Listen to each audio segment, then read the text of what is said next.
very good morning to all of you, and thanks for joining the international webinar series on significance and prospects of civil engineering. So this would be our last webinar, and so we are ending this international webinar with an awesome talk by our renowned speaker, Mr. Harikumar D. So we are very fortunate to get him as one of our renowned speaker because he's the General Manager Projects for NSH Corp in Kuwait, and all of you can get enough and more knowledge and experience shared by him with respect to working on real life scenario with respect to construction sectors and various other industries. So I request Manna to kindly introduce our eminent speaker. Good morning to one and all present here today.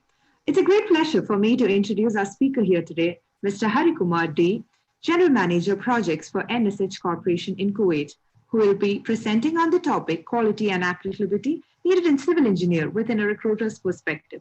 He has 35 years of extensive experience in construction of various industrial projects in India and Gulf region. He's proficient in project management of mega and complex projects related to refinery, petrochemical, gas, steel, power, and fertilizer with construction value of about 300 million US dollars. It's around 2,200 crores in rupees.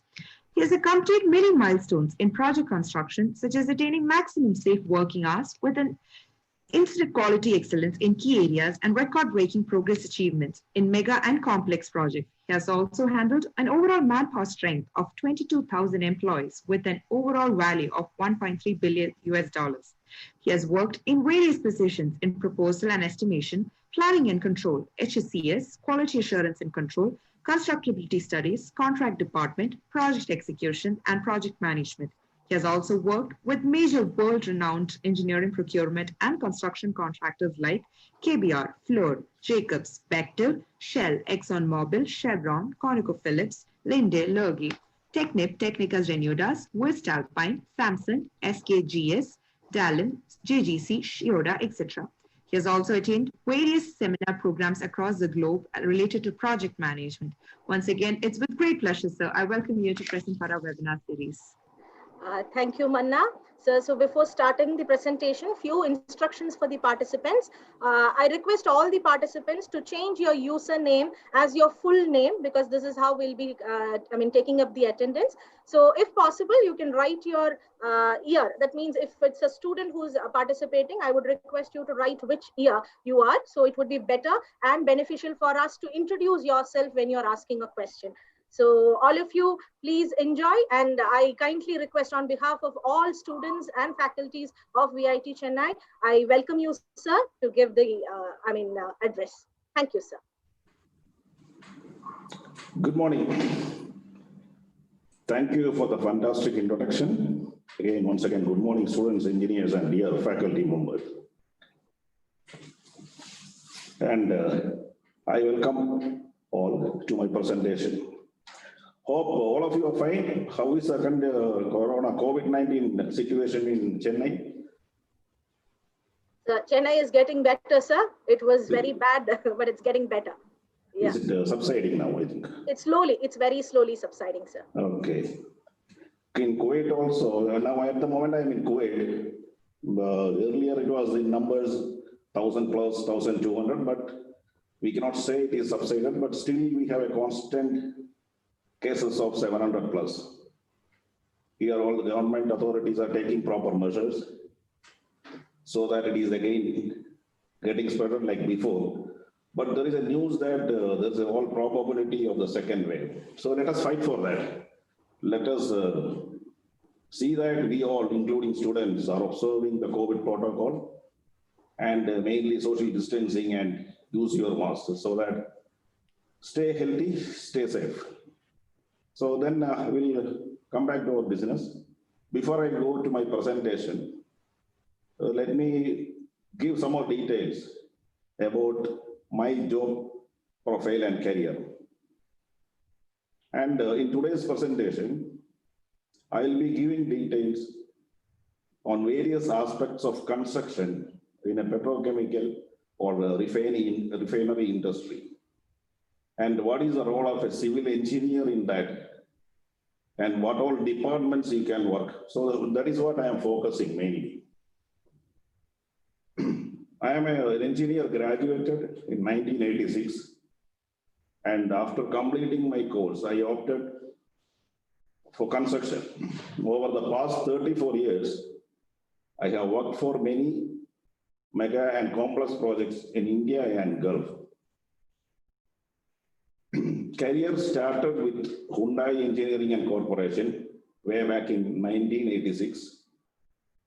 That was the first project where massive civil and structural job was involved. So that was my first project in Hyundai Engineering and Corporation for Navaseva Port Trust, Mumbai. I think now it is renamed as Jawaharlal Nehru Port Trust. And after 3 years, that means in 1989, I joined the Larsen & Toubro Construction Group, where I was working in various parts of India, mainly for petrochemical projects. And I was in Gujarat for almost 6 years and Maharashtra for 3 years. So once I completed that, I got an opportunity in Saudi Arabia and I joined the present company where I am working. The company name is called NSH. I will detail in the coming slides, I will detail about the company and what is our area, where we are doing the business. All I think I can explain. So once I joined here in 1996 as a senior engineer, and I'm working in this company for the past 24 years. So overall, I have an experience of close to 35 years. In that, I got an opportunity to work with various types of industrial projects like refinery, petrochemical, fertilizer, gas, power, water projects in various locations in the Gulf region. So throughout my presentation, Gulf requirements and demands may influence because over the past 24 years I am here. So there is a probability that all my presentation, Gulf requirement is going to influence. I joined as a senior engineer in this organization, and now I am working as a general manager projects in Kuwait. So as I said, over the past 35 years, I learned various aspects of the project management. That is what I am going to share in today's presentation. And please note, I am not a trained professor or lecturer trained to conduct such sessions. So I hope you all will agree and let us try to make this session productive and interesting or interactive. Today I have selected topics for discussion is mainly based on construction. So we will see how a project is getting evolved or what are the various measures required or various departments where a civil engineer can contribute and what is the opportunities. From a recruiter's perspective, what all we are looking or what we want you as a civil engineer once you are passed out from the college. So we will cover that topic also. So let me go to the presentation.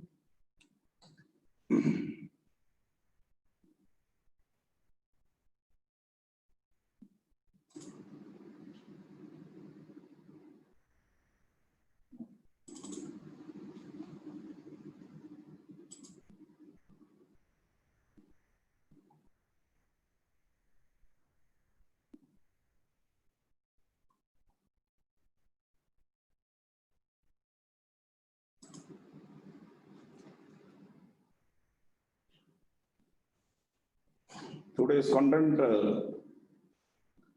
for the presentation is, so we are talking about our company is a subsidiary of RP Group of companies. So we'll talk about RP Group of companies, then project realization, role of a civil engineer in oil and gas construction industry, career growth of a civil engineer, then quality required, assessment criteria of a civil engineer for our industry, opportunities in field of construction. Then civil engineer scope in energy and power sector, then preferred or additional qualification required. So these are the topics which I am going to cover. So when you talk about RP Group of companies, it's a diversified entity with growing presence in number of vital sectors now. So RP Group of companies is now into construction, hospitality, healthcare, wellness, education, technical training, trading, travel and tourism, IT sector, malls and tower. RP Group is one of the largest employer of Indians in Gulf countries. At the moment, we have an employee strength of 102,000. That means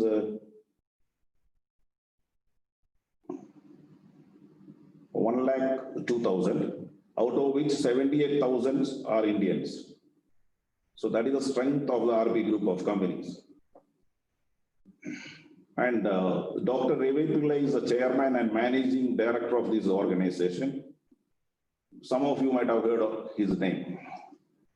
And today we are talking about mainly construction. So NSH, where I am working as a general manager, NSH is a subsidiary of RP Group of companies. Our group has a strong presence in entire Gulf countries. And we, over the past 4 decades, we are working here in various projects like petrochemical refinery, steel, fertilizer. We established in the year 1976 as a civil construction contractor. And over the years, we became one of the largest construction contractor in GCC. Completed construction of more than 100 projects successfully with a commendable record of safety and quality. These are the specialized category of services what as a company NSH, construction as a company NSH we do. So we do all the construction work starting from general civil, building infrastructure, steel structure, erection, static equipment, mechanical, piping, electrical instrumentation, you name it. Mainly you can say as a general construction contractor, which starting from site preparation to commissioning. Normally we go to a desert, prepare the site, and from there we start the first excavation and till the product is out. That means commissioning and final acceptance. We do everything, all construction. So here, mainly we are concentrating only on civil and building, which is around 25 to 30% of the overall construction of a project. So you can imagine the rest of the discipline contributes the remaining percentage. Over the past 10 years, these are the major quantities we achieved. Those who are involved in the construction, it's a key performance indicator. I don't know how many of you are familiar with these quantities. For example, if you take civil, you can see civil cubic meter, it's around 15 million cubic meter we did in the last 10 years. That means almost 1.2 million cubic meter.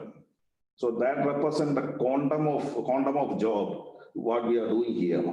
It's only a concrete pouring. Similarly, if you see other disciplines like building, piping fabrication, steel structure, it's all massive quantities. So the NSH, we normally undertake with mega projects, with multi-disciplines, and we as a general construction contractor, we take the project from site preparation to commissioning. Hope you understood a little bit about NSH and our area of work. Is that clear? So that's what we are doing in this company. Can we go to the next?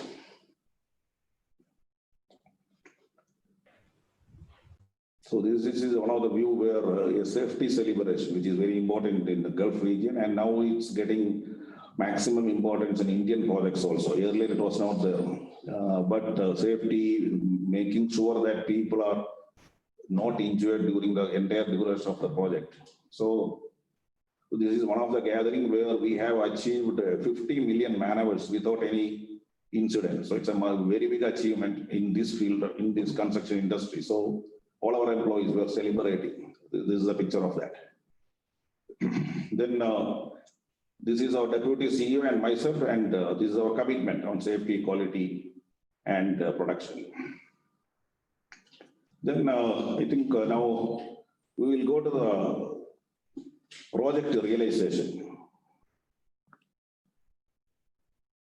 The presentation will show various stages of project implementation from the initial thought process to completion of project.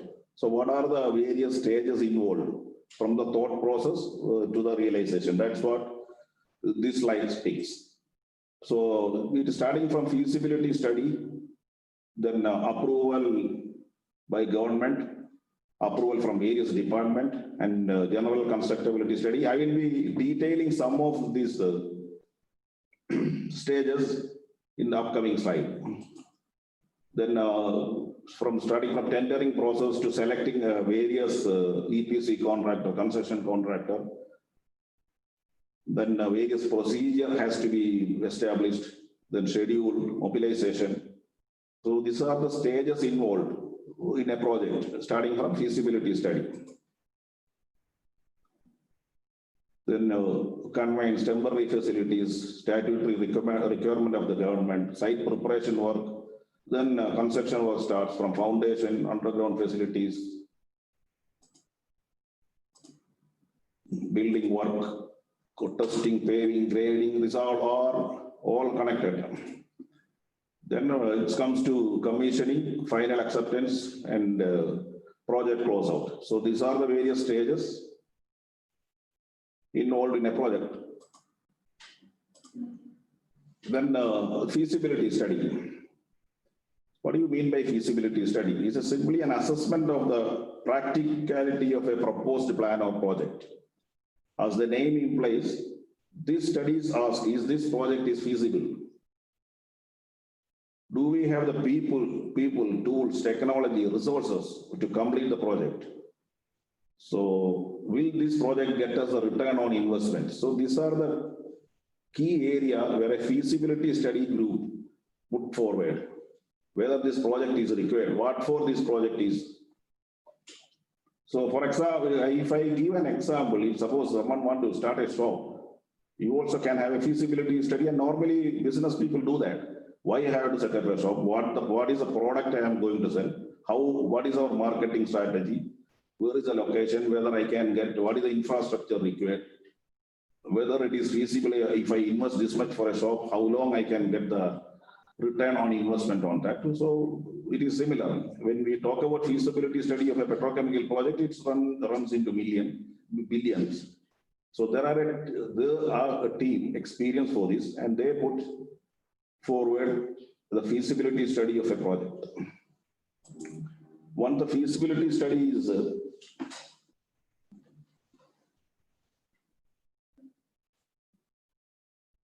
completed, then it has to go for approval for various departments. Government or departments has to approve this feasibility study,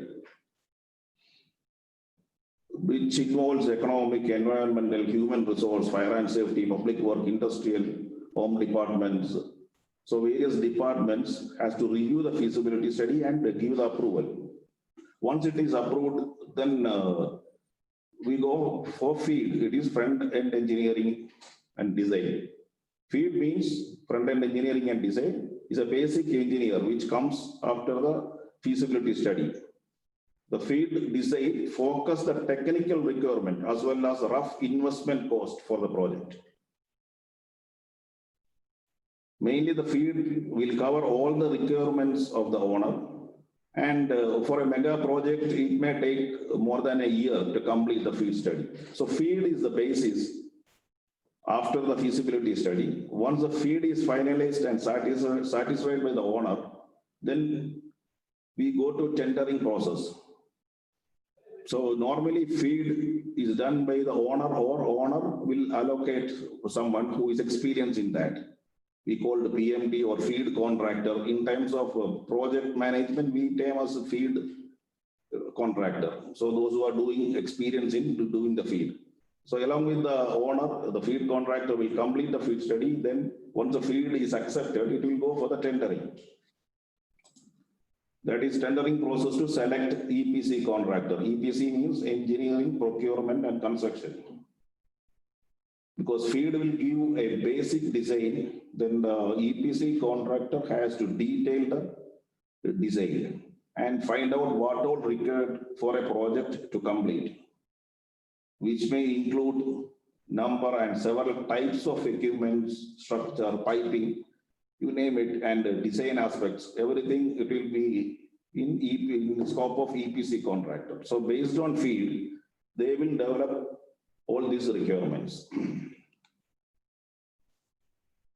Then once the EPC contract is finalized, normally they go for a constructability detail analysis. And this team will identify findings and provide general guidance that design team can use to make the project more buildable and thereby enhance overall cost, schedule, quality, and safety. So constructability details means the people, a group of people represent from from owner, EPC contractor, from construction contractor, sit together and see constructability of the project selected, what all factors we need to see to make sure that the schedule what has been implemented, whether it's really workable or not. And this give information to the design engineer even at the time of design, what all factors they need to consider for a better constructability.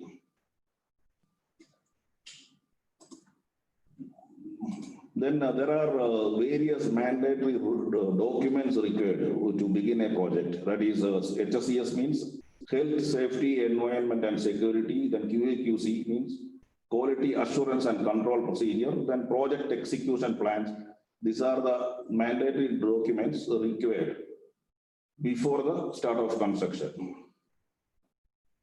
Then another important matter is mobilization and visa processing. Mobilization means once the schedules, project execution plans, everything is finalized, the construction contractor knows what is the manpower or resource required during the entire duration of the project. Based on that, it is when you are working in Gulf region, visa is required to bring an employee from anywhere, from India or anywhere outside this country. For example, in Kuwait, it takes almost 10 to 16 weeks to process an employee visa. So almost 3 to 4 months it may take to bring an employee from India or any other country. So it is important. Visa processing is and how much time it is required. So we all have to plan well in advance to ensure that project is not affected because of lack of resources. Once the mobilization, visa, temporary facility, everything is in place, then construction will start. Then it is going to, once the construction is finished, we go to testing. We are detailing here today construction. What are the various aspects of construction? We are coming in up. We will be detailing it. Then once construction is completed, or testing, pre-commissioning, commissioning works, then assistance for startup, performance evaluation, final acceptance. So these are the various stages involved in a project. And for detailing each phase of this, it may require weeks or number of days required to explain all this. So I am just giving only a brief idea about project from the thought process to final acceptance, what all steps are involved.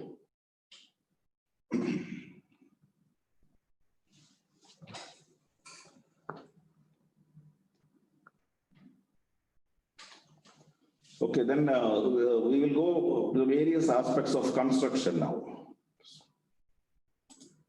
And here we will see how a civil engineer or a trainee engineer, civil engineer can contribute and what is his role. Hope all of you are listening. There will be some questions to ensure that you are listening, not hearing. So I'll be asking some questions.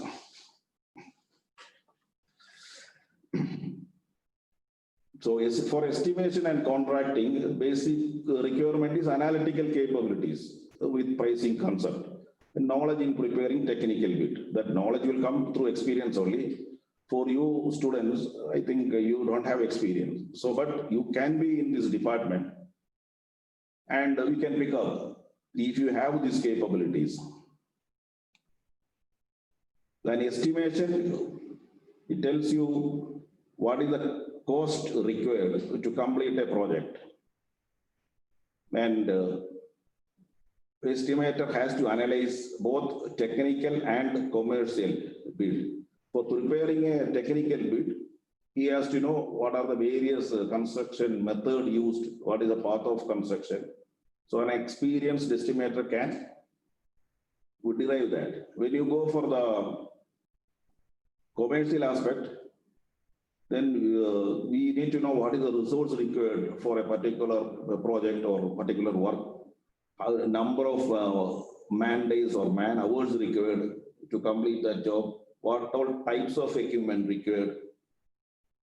Then what are the indirect, how many supervisors? When we quote for a job, normally as a general, we price in three sections. One is direct price, indirect price, and overhead. So direct price is where all direct involvement is there. That is manpower, equipment, material, tools. That is called direct portion of the contract. And indirect means supervision, then administration charges like visa, then accommodation, conveyance, tax, all these things are classified as indirect. Then overhead means company's overhead, head office cost, then the support from outside, this all is included in overhead. So there are three categories involved in estimation. So an estimator has to find out what all activities involved in a project, and against that he need to price it. A civil engineer who wants to work in this department need to study the, sorry.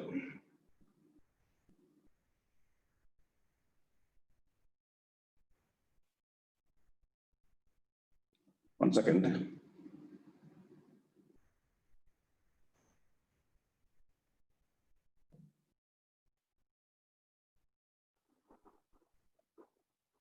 Yeah, as I said, you need to evaluate what are the activities involved. You have to figure it out or forecast what are the activities involved. Then against that, you have to see how many man hours, equipment, or how many men required, equipment, tools, materials required. So you can see a picture below, which is showing a foundation of 10 meter by 20 meter. I hope all of you can see that. I want, can you just give an estimate to do this foundation? You don't have to price it, at least you can mention what all activities are involved and what all we have to price for this. So that is a part of estimation. If you see the foundation size is 20 meter by 10 meter, and you can see some people are working there. So this is one type of foundation. Tomorrow, if someone is asking you to give a proposal for this project, this is your project, building a foundation of 20 meter by 10 meter. So I want some answers from you. What all you will consider by seeing this picture? Because tomorrow suppose you are the owner of this project. Company is giving, this is the project awarded to you, and you need to give a price for this. And you are the owner means what all you will consider? There are, I think I need some answers from you. Can I have 2 minutes? Then I will come back. You please think, and Yes, sir. Okay. Yes, sir. So, dear participants, you can either put it in the chat also, whatever you would want to express, please put it in the chats, or you can unmute and talk once a speaker again comes back. Now, is the question is clear, or do I need to repeat it? Question is clear, or do you want me to repeat again? So you can just repeat it once again, sir. Yeah. Thank you. So we were talking about estimation of a project. So here is an example of a foundation of size 20 meter by 10 meter with a height of 1.5 meter. This is 10 meter and this is 20 meter length. This, the picture what you are seeing is the foundation is already built. I mean, a reinforcement bar is already done and it is getting ready for concrete pour. So there are many activities involved before and after this stage. So you have to just forecast what were the activities required to reach to this stage and what are the activities pending to complete these foundations. So first you have to just think, then just list out some of the major activities. Well, that is enough now. Then we know we can tell how to price it. But you have to know what all activities involved in preparing a foundation. Is that okay? Or? Yes, sir. So I think one participant has already answered in the chat. Okay. So according to Jagadisha, he says formwork, steel, columns, tying reinforcement need to be culled out from detailed design drawings. So this is what his answers are. Yeah, this is a part of that. So before we reach to that stage, what all activities are involved? That is not mentioned. To prepare a foundation, first I think I will give you a hint. The ground, we have to excavate first. That is the first. Then initially you have to do a survey. So surveyor is required. So we have to do a survey.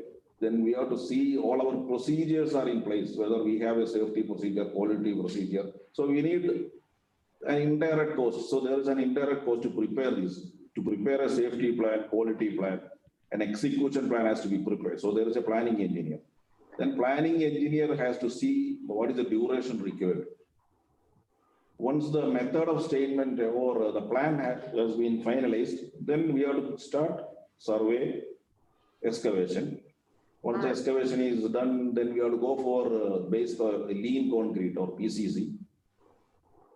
Then again, the quantity surveyor has to see what is the rebar, number of rebar required for this foundation, what are the sizes. Then it goes to the procurement. What is the procurement cost of that rebar?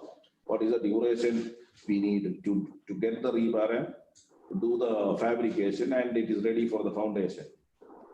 While we do the rebar calculation, then we need to see how we are going to support this at the time of concrete pouring. So we need shutter. How it is supported. There a civil engineer is required to calculate the load coming on the shutter. So this all, I think you may be studying or you design aspects you have to see. If you are a civil engineer at site, the people who are working below you, maybe foreman or lead man, they will come to you. We are planning to pour this foundation. Would you please tell what is the shutter size required? What is the support required? So then we have to see load coming on these shutters. Accordingly, you can see it is reinforced like this. Again, it is supported to the ground here. Then we have to see the ground, whether it is capable of taking that load. For that, you have to go for geotechnical survey, which is available in the project. So here, all the civil engineer's role is very important. In a project, construction project, normally, if I have 1,000 civil employees, civil engineers will be only 5 or 6, those who are deciding the activities. So you are going to be one among them. So your role is very important. This is the basic foundation, the initial step, where people will be coming to your office and asking.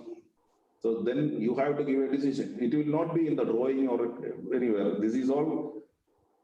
Now, if I engage our masons or carpenter with 15 or 20 years of experience, they know because of their practical experience. But if we ask why you are giving this much support, that they may not be able to confirm.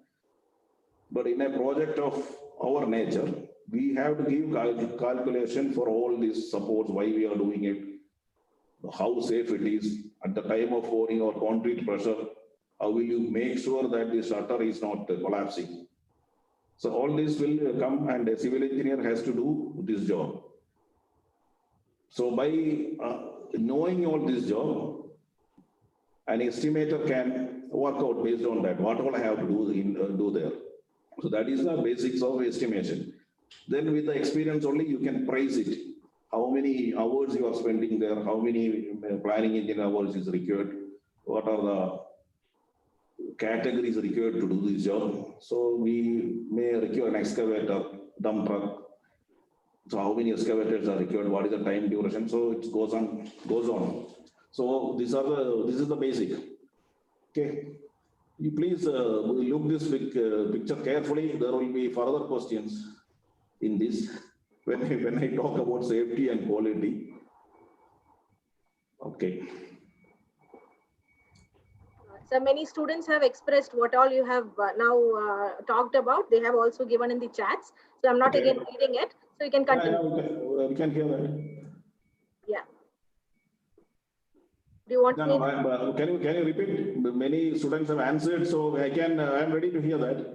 Yes, sir. No, like the same thing, what all you have comprised and then talked, the same thing was being expressed. So I shall just read it fast. So Giri Okay. has said planning the foundation and measurements. Ashna, she's again a VIT student. She has also said methods like excavation, backfilling, blinding quantity, etc. Giri has also explained about soil survey. Mohan Krishna has put details about ground cleaning, excavation, framework setup, reinforcement laying and concreting. And Manna has told about process before excavation, blinding, vapor barrier, reinforcement formwork. And Nikhil has also expressed planning for number of pillars to be built. And Giri also has said deciding on materials and duration of construction. And Ridhiman has said site picking, survey the site, install the footings. And yes, sir. So these are few of the, suggestions that has been given. Oh, excellent, really good. Okay.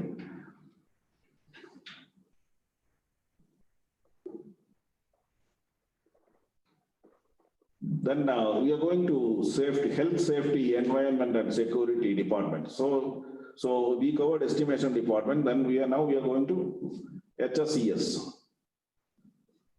Here, knowledge of safe practices for each activities are important, and adequate experience and qualifications. A civil engineer can opt his profession in safety, but you need to have some additional qualification. Let me see that there are some certification courses are available.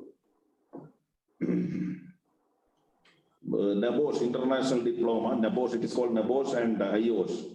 I think there are courses available. Again, to identify the hazards and prevention, you should have the experience. By studying, this is only an advantage that you can attach to the CV, but it will not ensure that you have selected with the NABOSH course.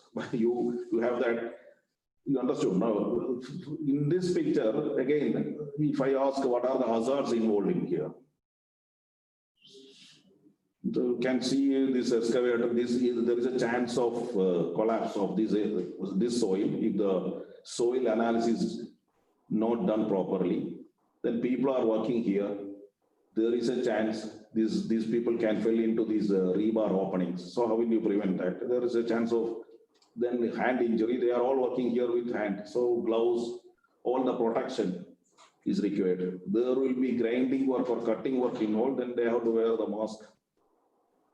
Then importantly, we have to see this shuttering work is capable of handling the load. So these are some of the safety hazards involved in this. And behind this foundation, you can see the pipe racks. It means some columns. So people need to work in a construction industry. People need to work. They have to work in a height maybe from 0 to 70 or 80 meter. So what all precautions we need to take to arrest, to ensure that they are tied up safely so that they are not falling. So fall protection is an important thing in our construction.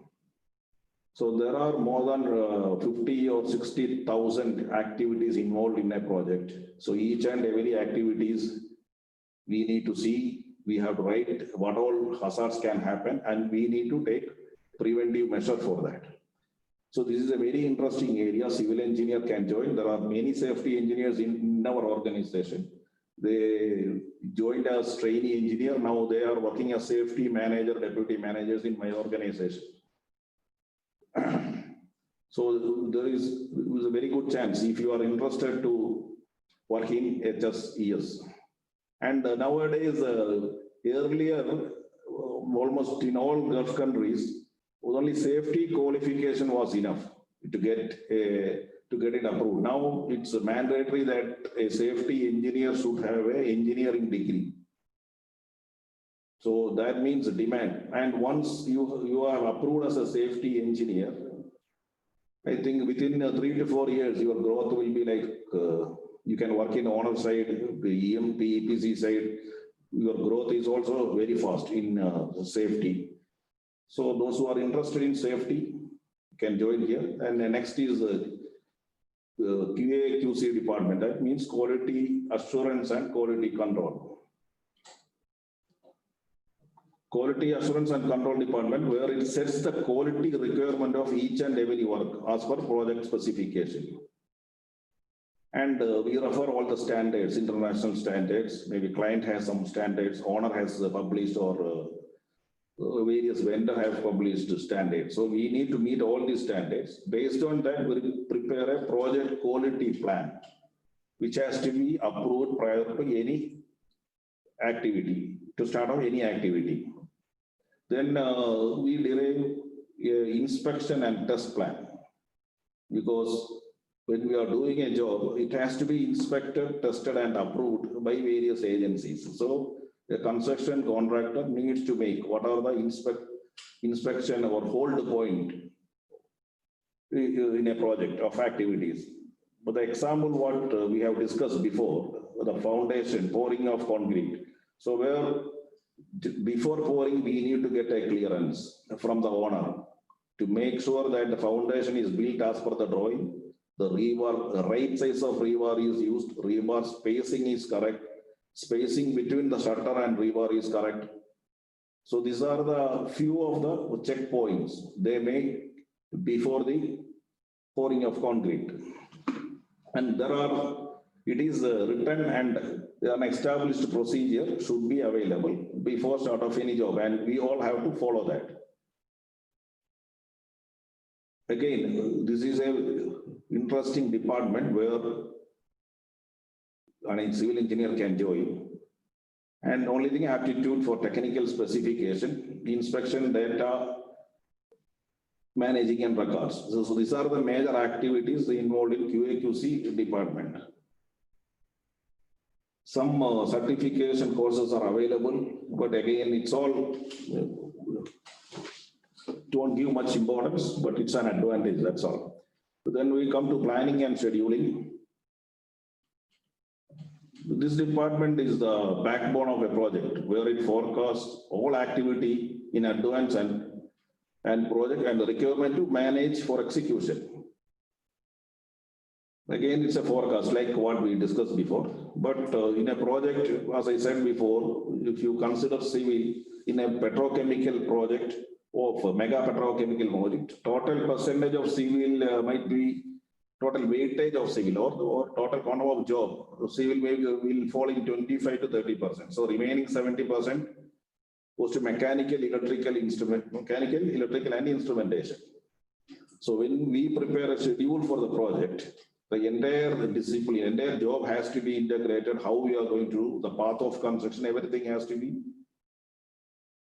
known to the planner. Then he prepare a schedule. Especially in Gulf area, all are time-bounded projects. Once the project is awarded, it will be either 36 to 40 months. We have to complete the project and hand over. Huge penalties are involved in almost all the projects that will run into billions if we are not planning it or executing properly.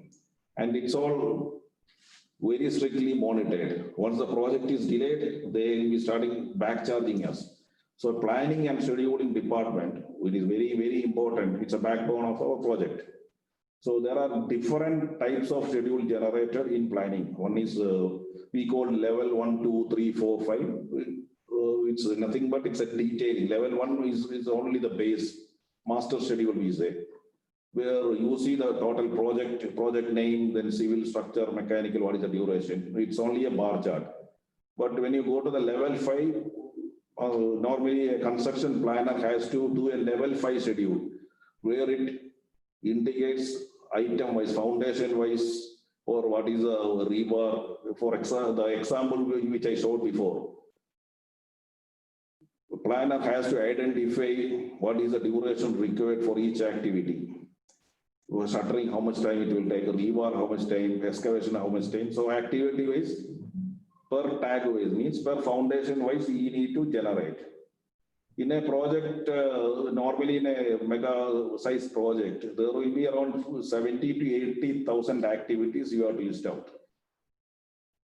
in a Primavera schedule. So Primavera, I think you people are aware of that.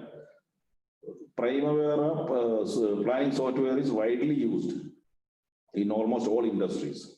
So knowledge of Primavera is very important if you are planning to work in this department. Again, your capability to forecasting is very important, forecasting abilities, familiar with construction norms. So there are construction norms which you will be getting it. There are established norms.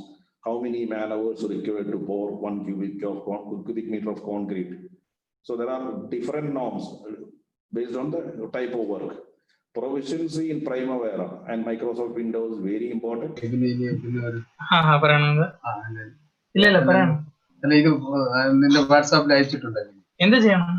for the interruption, sir. Continue, sir. Thank you. Continue.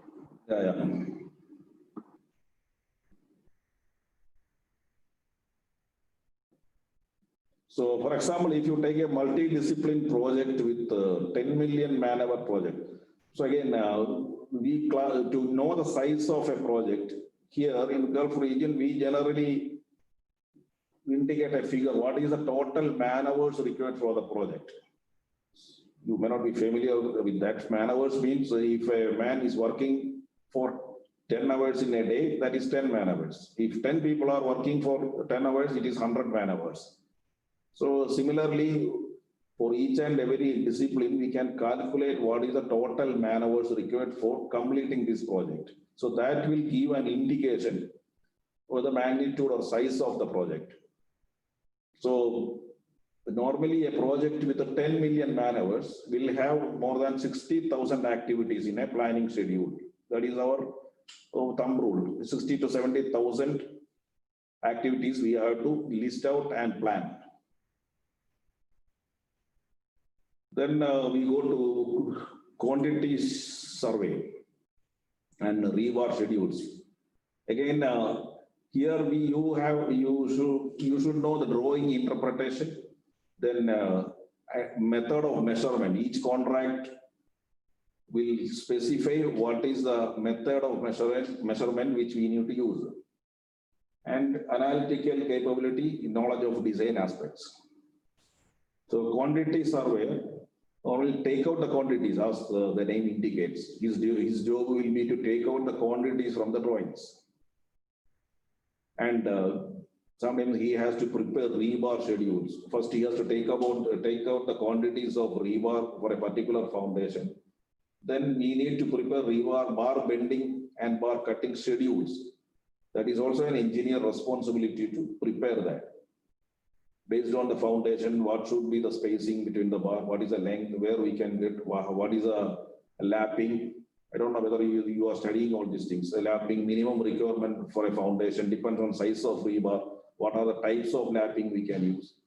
Based on that, we need to order the rebar, and we have to do the cutting and bending schedule to the steel fitter or steel fixer. Again, it is coming from quantity survey department, where civil engineers are required to do this analysis. Then we'll go for the project control department. There is another department where we analyze day-to-day progress update, deriving performances, monitoring productivity and project cost. So this again, it's giving a feedback to the management. There is a project control department.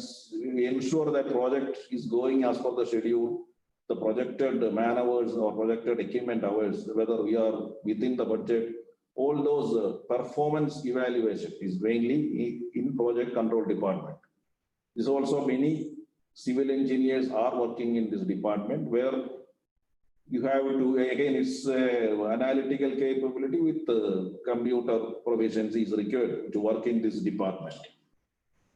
Because you have to collect all the data from project, activity wise, how many people have used, then you have to see the man hours per discipline. So many reports have to be made weekly, daily, monthly, and there is a reporting system to the client as well as to the company's management. So they will see they will also refer your reports or the project control department reports to assess the project trend, whether the project is going in a right direction or it is going to delay, and what is the profit or loss we are going to make. So it's another very important department. Then procurement subcontract department, there is awareness of material specification. This department deals with the procurement. For example, the foundation which I showed before, you need to procure material for shuttering support, rebar we have to procure, then concrete we need to procure from outside, or we have to prepare a batching plant if it is a big plant. Normally we procure concrete from outside. Then what are the coating materials? Then there will be a lot of consumable tools used during the construction. That all this department is responsible for procuring that. So our quantity survey department will give the quantity to this department, procurement and subcontract department, and they assess and generate various tenders. I mean, various subcontract supplier, they will finalize. So mainly it's material specification. We have to know what is the client requirement. In the Gulf region, there are requirement. For example, if you want to buy rebar, there are specified suppliers are there, specified manufacturers are there, and specified country of origin is important for some countries. This department has to ensure that we are ordering the right material. Then contracts department, familiar with contractual terms and languages. So those who are very good in language can work in this department, and interpretation skills are necessary. The contractual words or legal words in the contract, they have to interpret and find ways, or they need to generate letters, claims against the owner, or they have to defend whenever their letters have come based on the contractual terms. Good interpretation skills and commendable written and verbal communication is a requirement. Then constructability review, field engineering. I think constructability review I already informed, to make sure that the design is feasible for construction, or it is good for construction without much cost. So constructability we have reviewed, and field engineering. There is another department which support construction. Whenever there is a discrepancy in drawing, this field engineering department check the drawing and raise a technical query on different subject whenever you face that problem. So this department deal with all the technical queries, and they normally discuss with the client engineers to resolve the issues. Other than that, field engineering has to do some design work for local, we call that as local foundations, small foundations, which is coming above paving, or to support some instrument supports and all. We have a lot of small or local foundation. The design also has to be done by them. Then we'll go to the survey work. I will explain this as a part of when it is go to the construction, I will explain. So these are the departments normally work in the office. So what all departments I have told now, they are all in mainly work in office. One is estimation, then HSCS inspectors and officers have to be at site, but all others have to be in office to verify the records. QA, QC, major office job, planning and scheduling office job, quantity survey office job, then project control, procurement, contracts department. Then we will go to the field work now. So any questions or anything, or we will I will continue.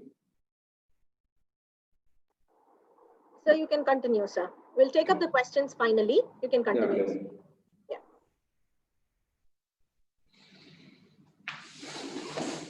So here it's a video of a project of around 100 million man hours. That means it's a very, very huge project, mega project.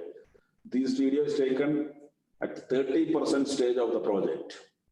So we can see what a project called. You can just visualize by seeing this video.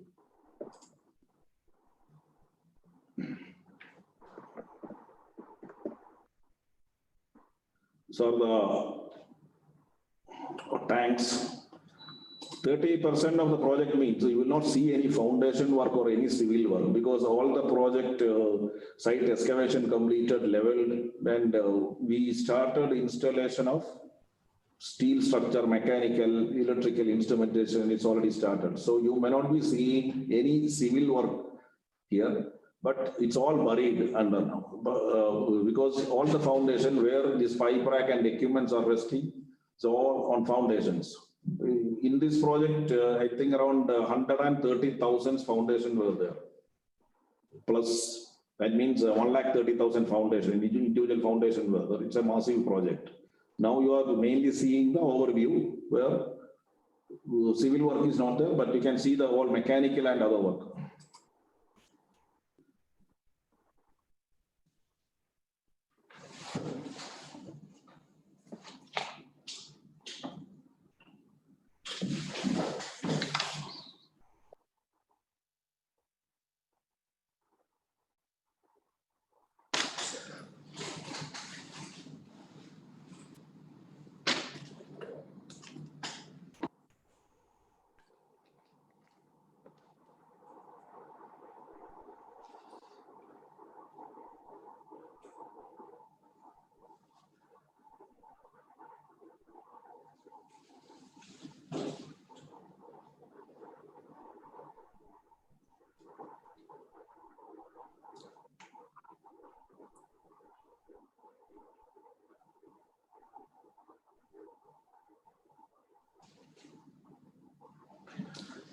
What you are seeing is a cooling tower. It's basically a civil engineer's challenge.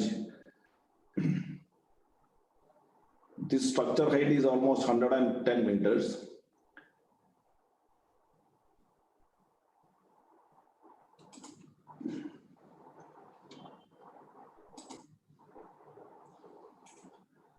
Here you can see this we call as a pipe rack, which is to carry pipes, electrical cables, and instrument cables. So in all refinery petrochemical projects, pipes racks are essential. So we call it as a main pipe rack. Maybe it is connecting from some existing plant or from an utility from other plant to carry the fluids required to run the project. Because most of the projects require various utilities. That means water, air, steam is essential parts to run a petrochemical or a refinery projects. And this is the main rack, and these are the sub pipe racks we call, and these all are the process units. So whatever product we make they make in these plants has to come to this pipe rack and pump to other plant or other distributing stations. The pipe racks are used for that. And these are what you are seeing is each plant in both sides of the pipe rack. This is, as I said, this is at around 30-35% stage of the project, where equipments are getting erected. Pipe rack is almost, we can see the big pipes here. You might have seen, this is called flyer piping. You might have, if anyone has seen a plant or with flyer. So these are the pipes carrying to the flyer. Flyer stack means almost 100 meter height.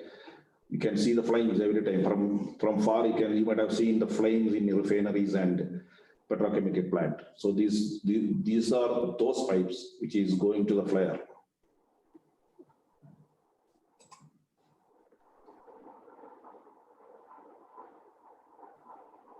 This video is to get a feeling how a project look like.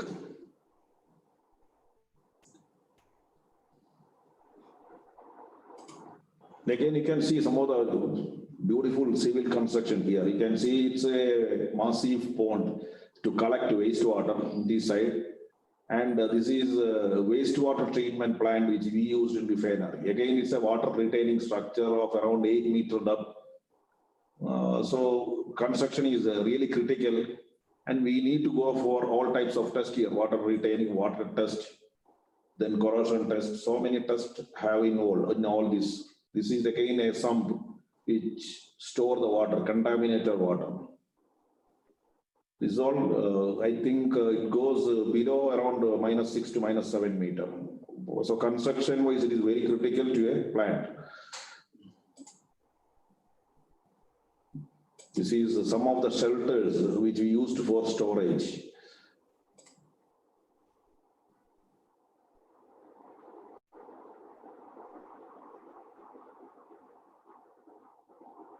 Okay.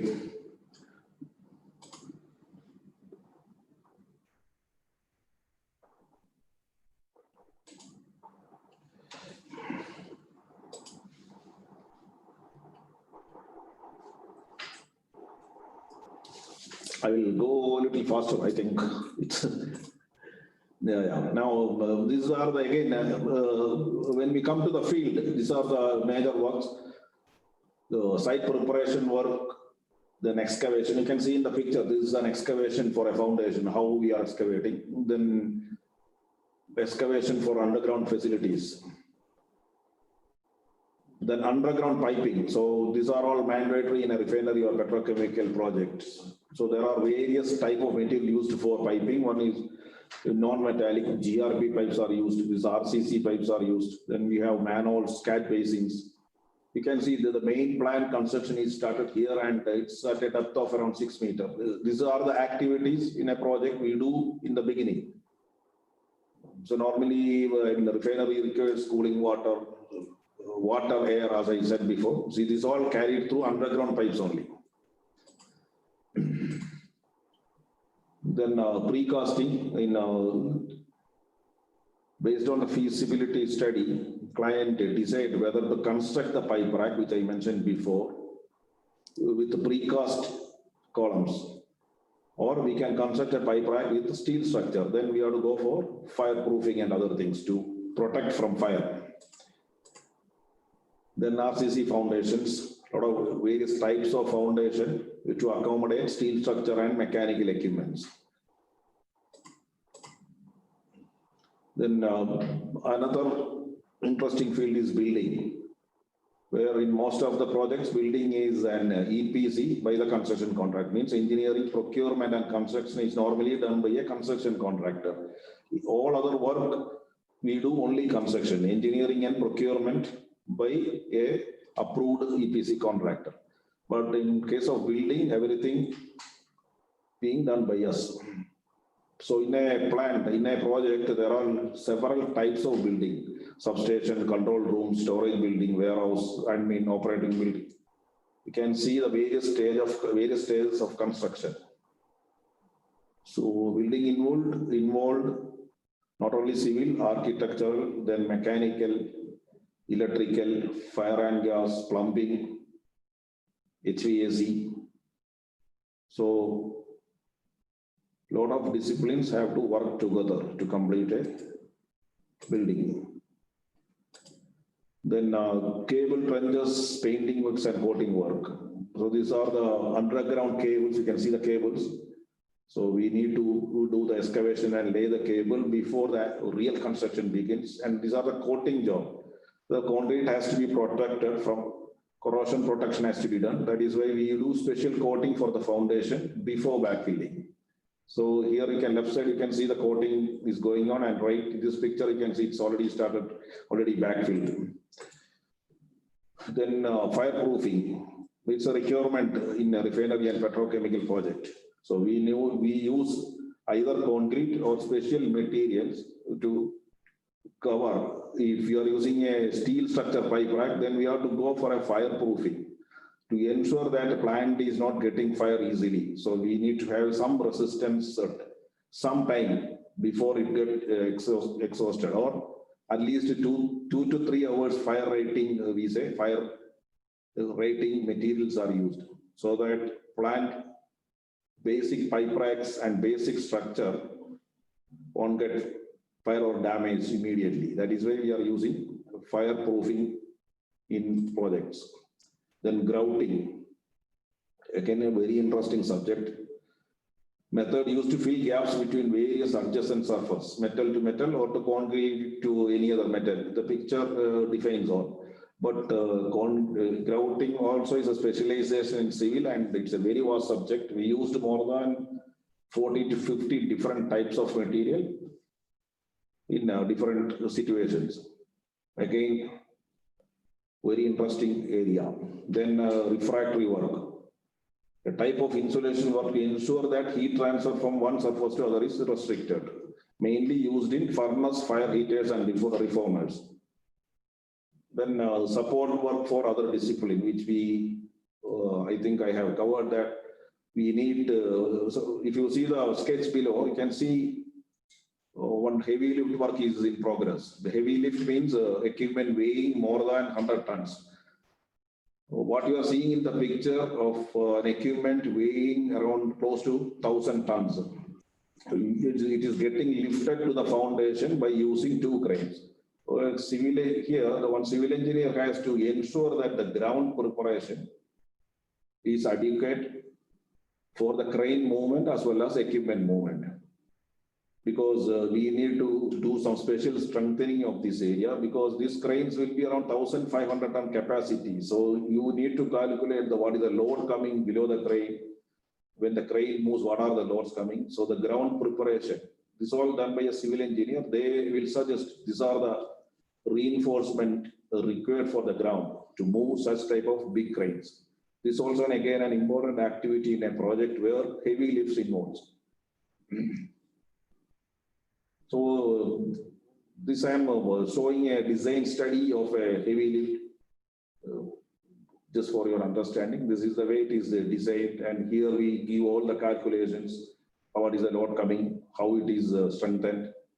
So this has to be a part of submission before we do any heavy lift job. It has to be submitted, approved. Normally it will go to any third party specialist. Then finally, we are coming to backfilling and paving. You can see from the sketch, once the construction work is over, we need to do the paving. That means concreting or gravel paving, whatever it is required. Then landscaping. In the below sketch, you can see total job completed, landscaping, you can see from the picture. So that's the major construction work where civil engineering is involved in a petrochemical refinery project. Here, then career growth of a civil engineer and emoluments. Here I have put some numbers together. We can see from starting from 0 to 40.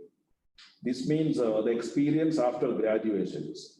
So if someone tells me some number, I can just check the number. For example, if you see 0 to 2, you will see in what position you are and what is the salary you are going to get. That means cost to company, CTC emoluments, and what will be your age. This is the normal phase of a construction industry, and this is the way the growth will be. So if anyone want to try, we can say the number, then I can show you in what post you will be after these many years of service. One or two people can ask me. Yeah. Yeah, I request the participants, whoever wish to just interact, please switch on your, audio. You can introduce yourself and say the number. It's just interacting by telling a number. The number of experience. That's what it is basically. I didn't hear, please. Please switch on.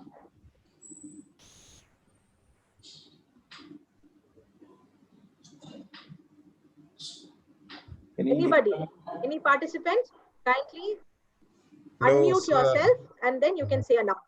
Yes. My name is Harikumar. Yes, I choose 5 to 8, sir. 5 to 8, okay. 5 to 8 years after graduation, you will be in the post of engineer in charge, and you will be getting around 2,500 to 3,500 US dollar, and you will be around 30 years old by the time. Okay. Thank you. So is it fixed or what? Sorry? So is it It's fixed fixed. or what, sir? It is fixed means, no, it is not fixed. It is all based on your capability, capacity. You can go further, maybe you will get more or less, how you perform. Yes. This is a normal standard, what I have. It's not mandatory that if you are not working also you will get this. If you work hard, if management is happy, this all will change. Okay, sir.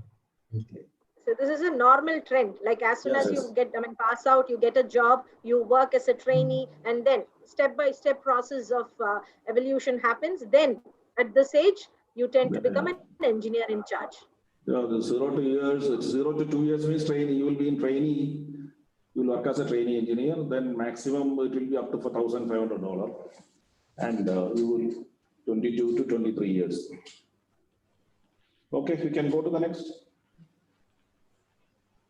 Anyone want to see any number?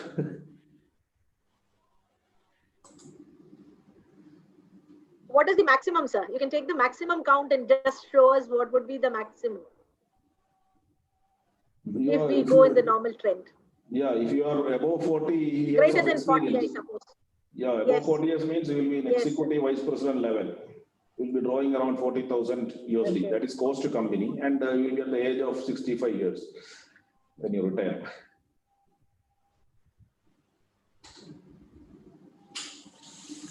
Okay. Then quality required assessment criteria. Sir, Giri has also. Sorry.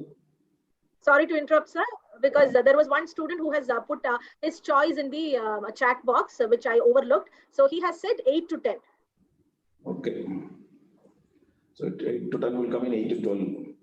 8 to 12 means superintendent. You will be in superintendent cadre, and salary is almost 3,500 to 4,500. And your age is approximately 34 years.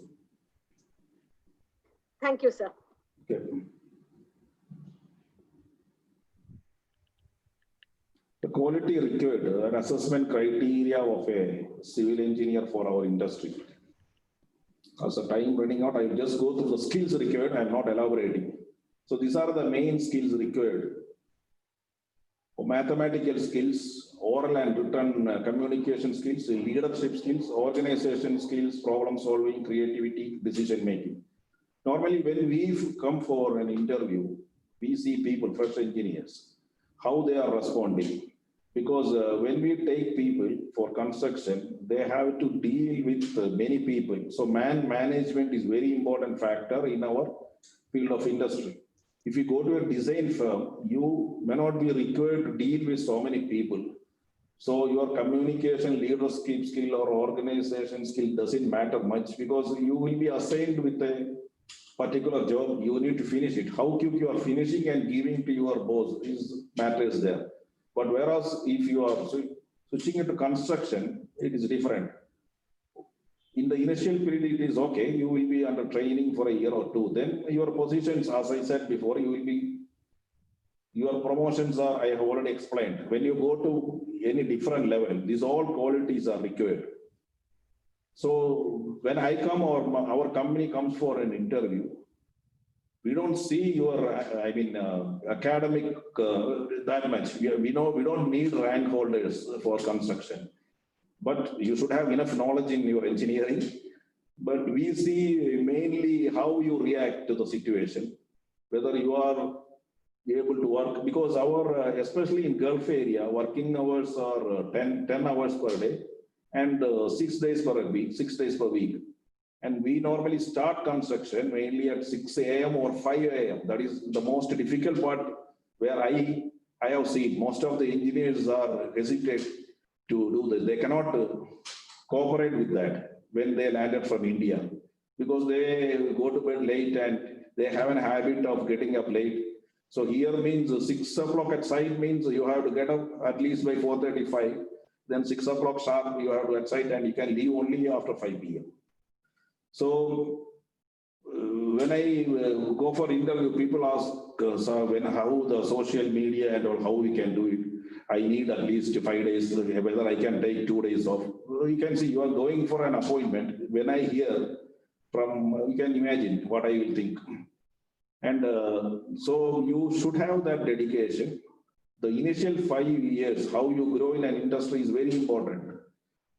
For that, you don't have to bother about your timing or your own luxury. The initial 0 to 3 years where you learn everything. That in that 3 years, you can ask anyone because you are a trainee. You cannot ask doubt after 5 years. Means you didn't do your job perfectly. That is why. After 3 or 4 years, you are going to be a manager. You are going to head the department.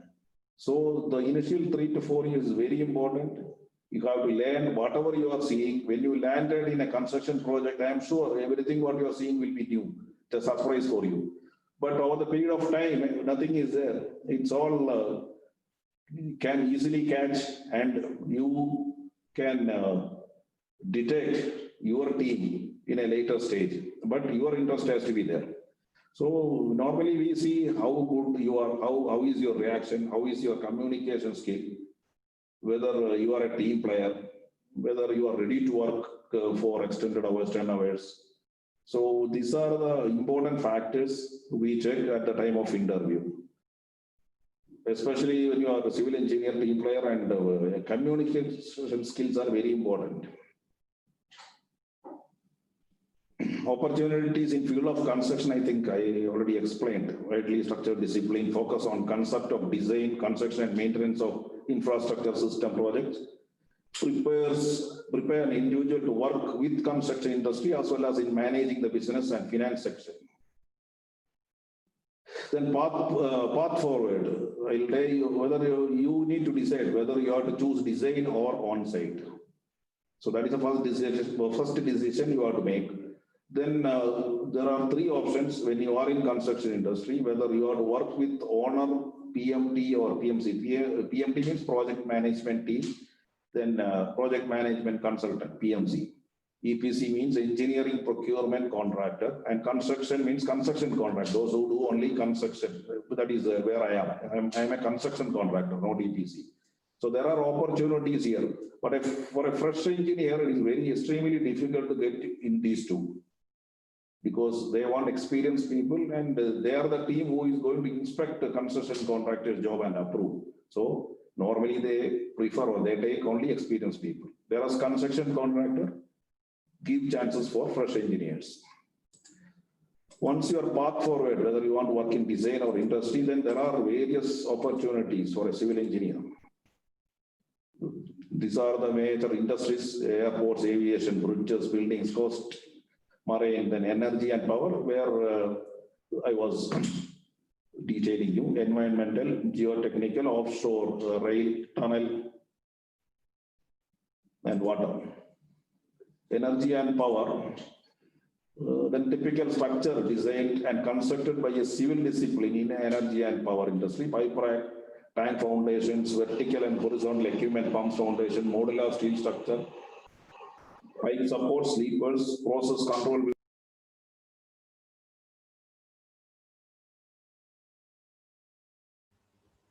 Sir, your audio is Sorry, sir, your audio is muted, sir.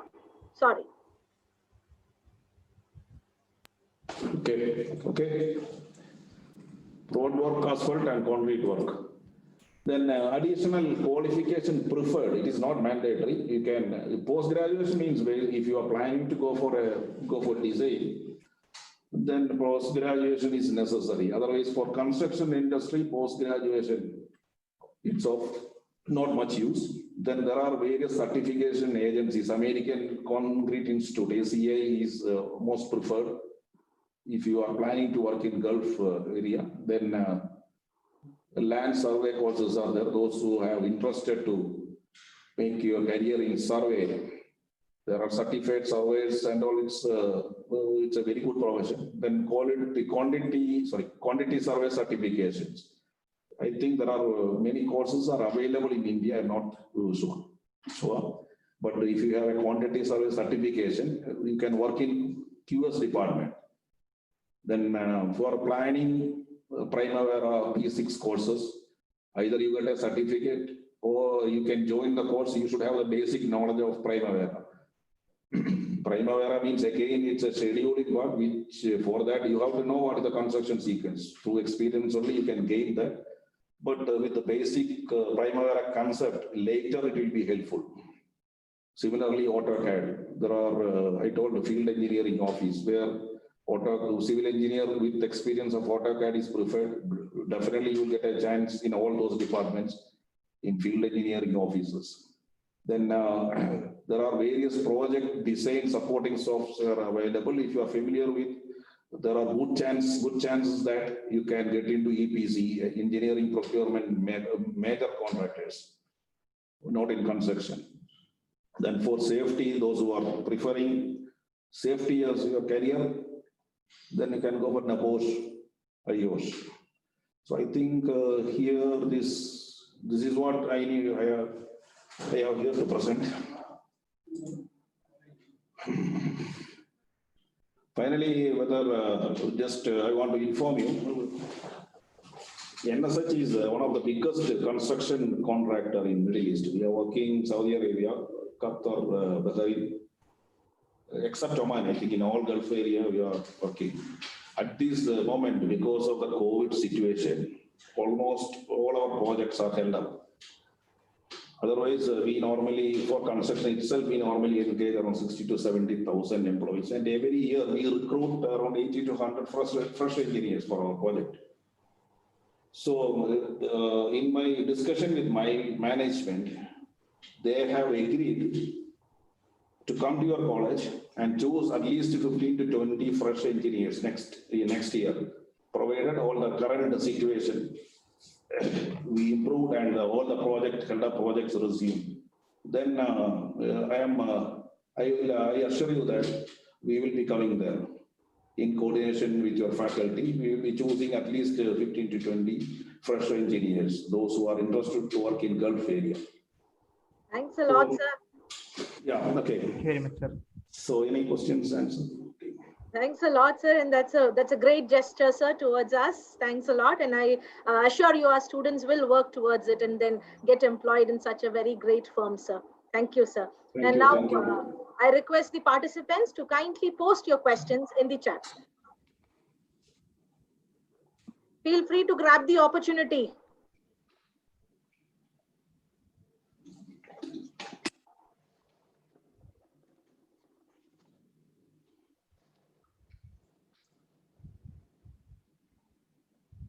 Any questions?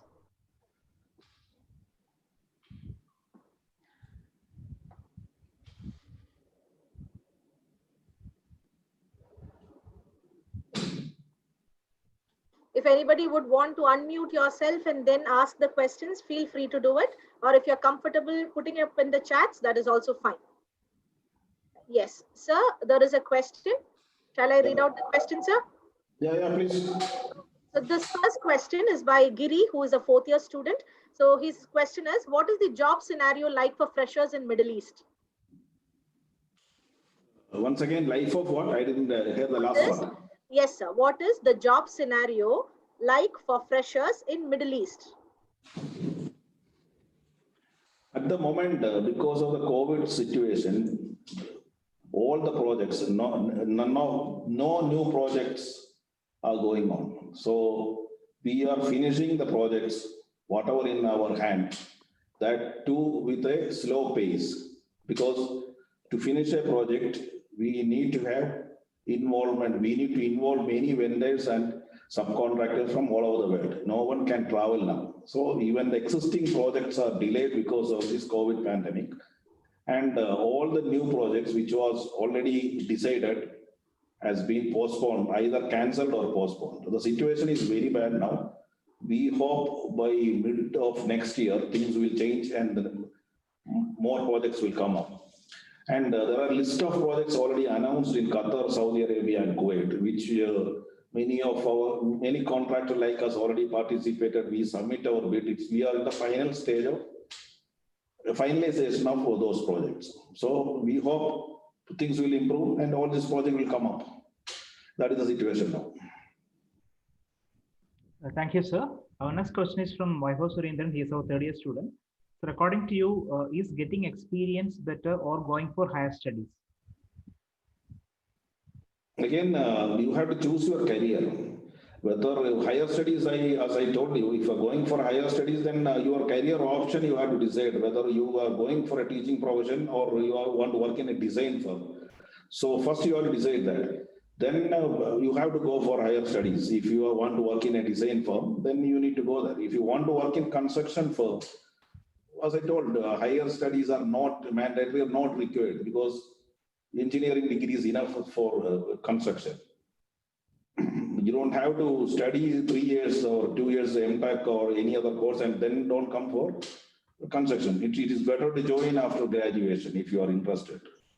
But for design and other things, you need post-graduation or any other similar courses. Okay, so is that right? So next question from Akhil is, how is a contractor selected by firms for outsourcing civil works in the Middle East? How is the contractor selected to By outsource? firms. Yeah. Okay, who is this Giri? It's by Akhil. Akhil, okay. Do you have any contract firms here? Subcontract firms do civil job? Because normally there are criteria. It depends on the nature of the job and the time period. If a company like us, we have our own civil department. If we see that we cannot manage the job, definitely we go, a certain portion of the job we give to other subcontractors. So again, subcontractors' criteria are there, selection criteria are there. It has to, they have to match with that. Then, it's a normal practice. Some of the building works normally we outsource, and subcontractors do job for us. That was a question, or I answered the question? Or? Yeah, it's fine. Yeah. Okay. So there's another question, like, with the increase in the reluctance in having experts in the Middle East, won't it be difficult for the future engineers to work in Middle East? No, it's always employment is always a challenge. Really, it is not going to be easy. Very, very, very difficult. Very challenging situation. Because of this pandemic itself, I think a lot of people who have experienced Gulf is back in India or back in their home countries. Even if you take from east to west, there are many phone calls even I am receiving. Today they are ready to join. They are all technical experts. Maybe if you consider them 6 years before, it was very hard to pick them or get them. Now they are ready to negotiate in a way we want, and many people are in queue now because of the situation. So it is going to be a very big challenge in future to get a job, proper job, the way you want. Otherwise, you have to sacrifice on something, then you will get job. Otherwise, situation has to change. I think it may take a year or two.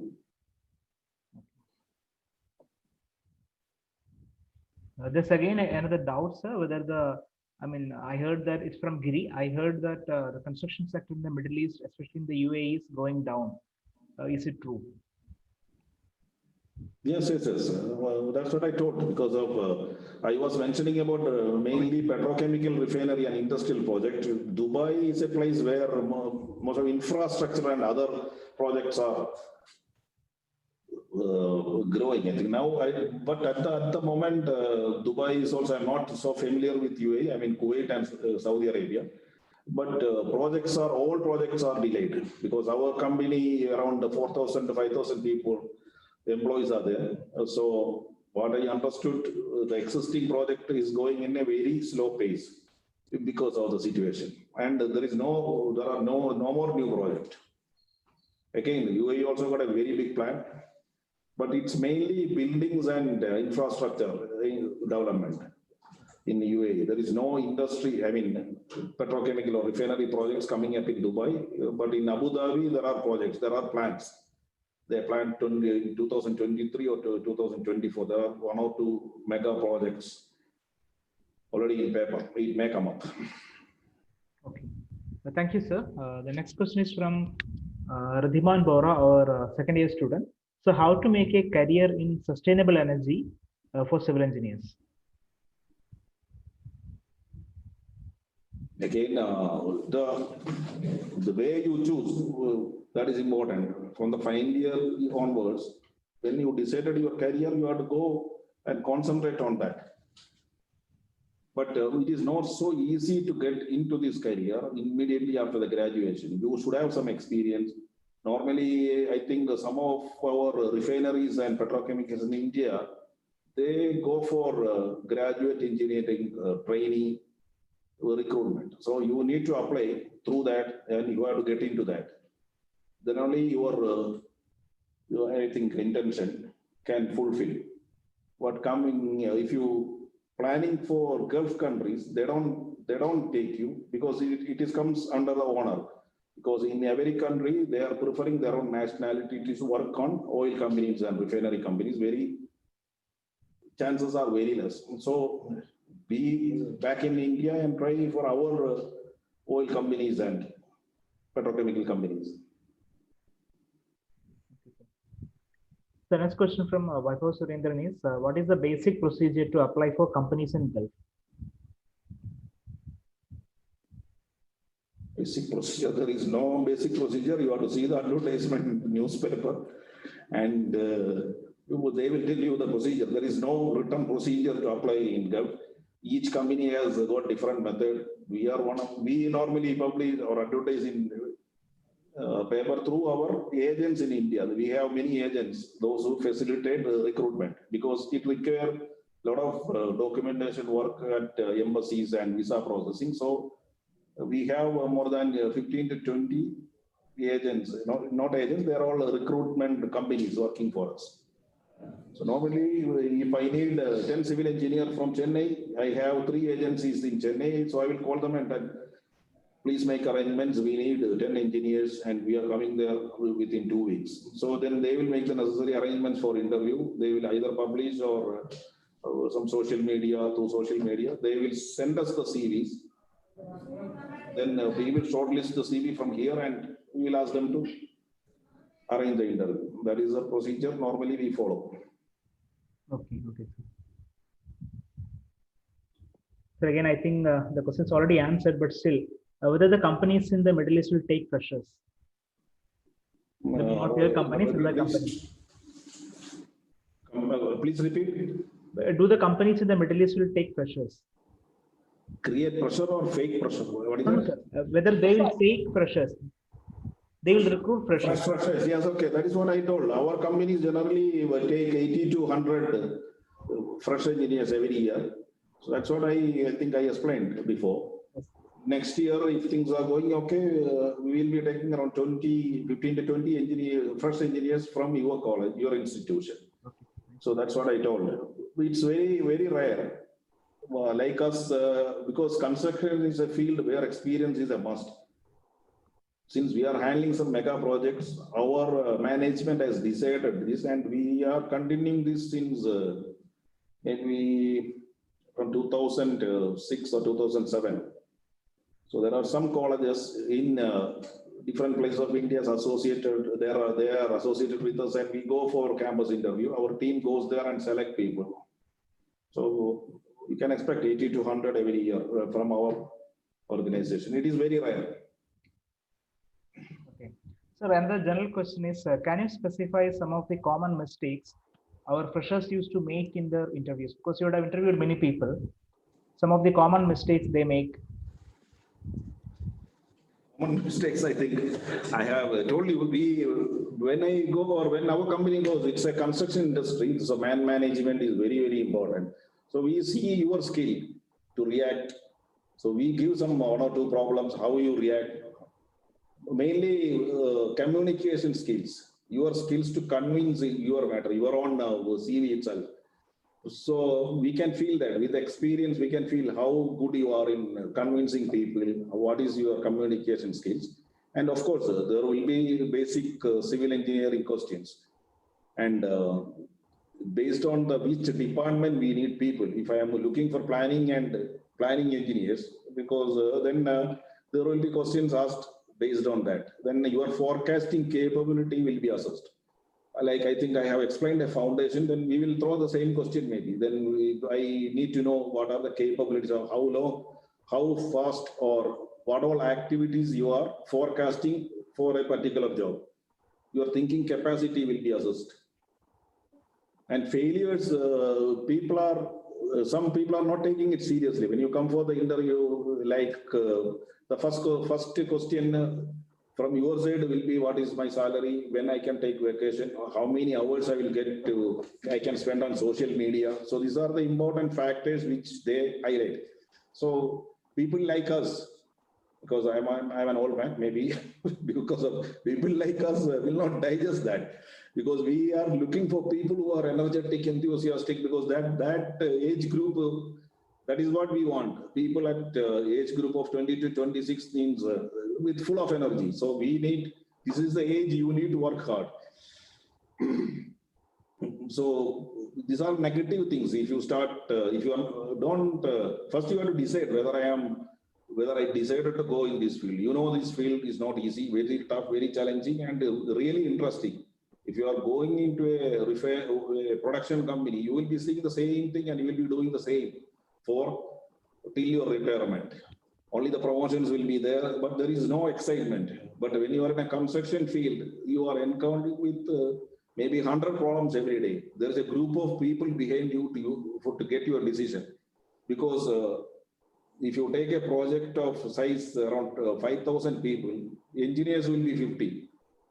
So all these 50 engineers will be deciding the main path forward, what all the technical queries or technical direction is from these 50 engineers. The value is very important in a construction field, because all others are either skilled or unskilled technicians. They are ready, they are going to listen to your direction. So you are the boss there. You are going to be a team leader there. So those skills are, that is a skill we check when we come for interview, whether you have that talent or capabilities.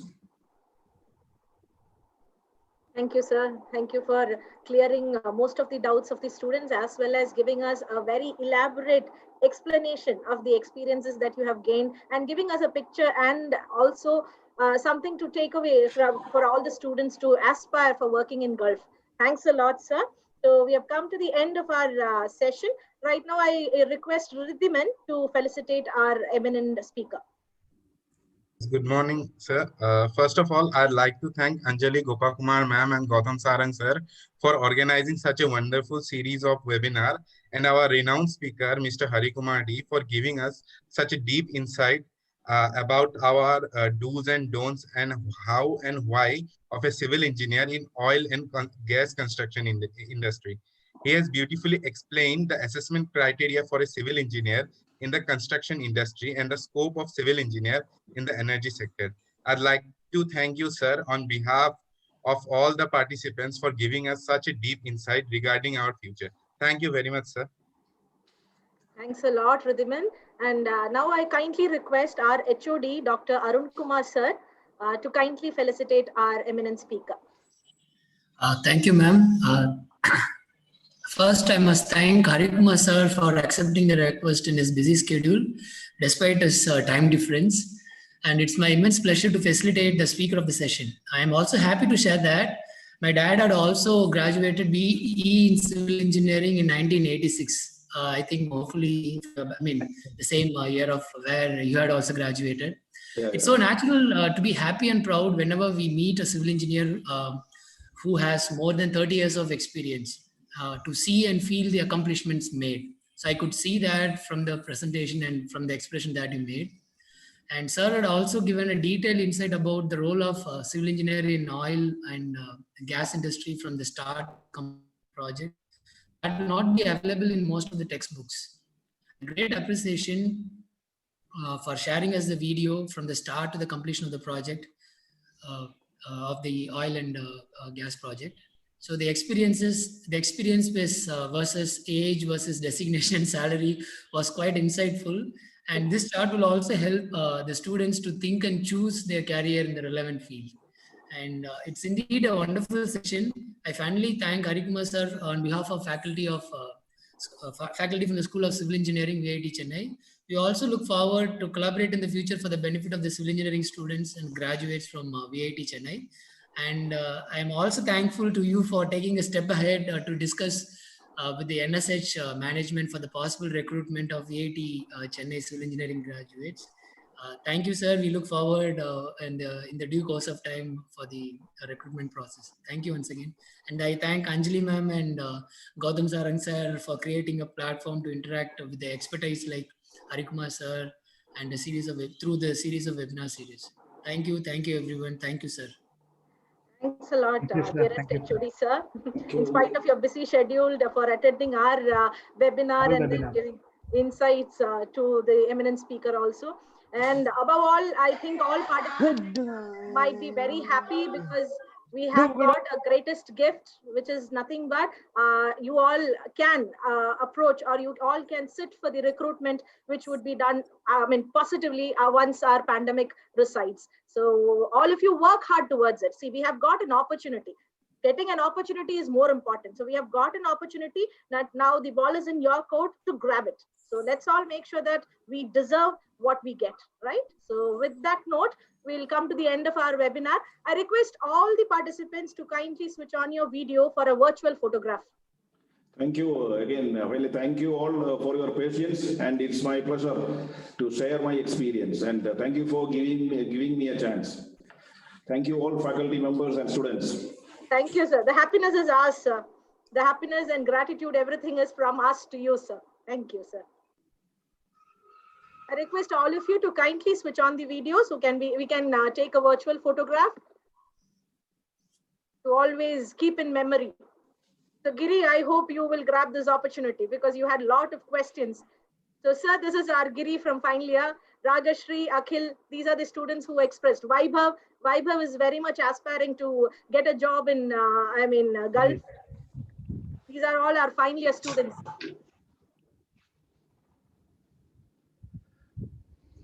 Yes. So all of you ready? Say cheese. Yes.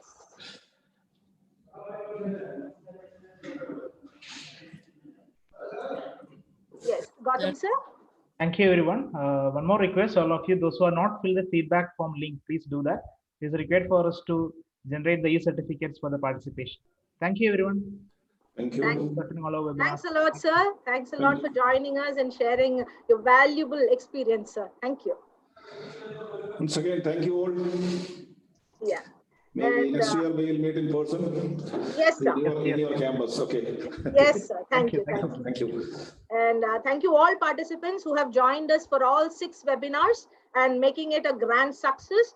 I hope we could achieve something very important towards understanding the significance and prospects of civil engineering and being a responsible civil engineer. Whatever we have learned through all these webinars, we'll make sure that we put it into practice. So have a great day and meet you all with the next series soon.